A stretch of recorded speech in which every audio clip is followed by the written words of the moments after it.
393 animali morti e 63 feriti dai lupi fino a novembre 2019 negli allevamenti delle montagne vicentine e venete.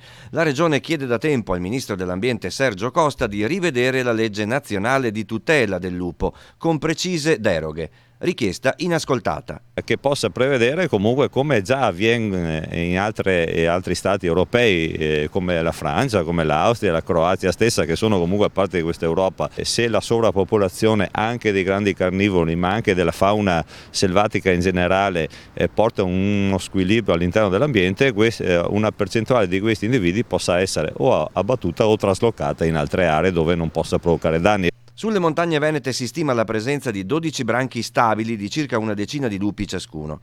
I danni, almeno quelli contabilizzati, a novembre scorso ammontavano a quasi 197.000 euro.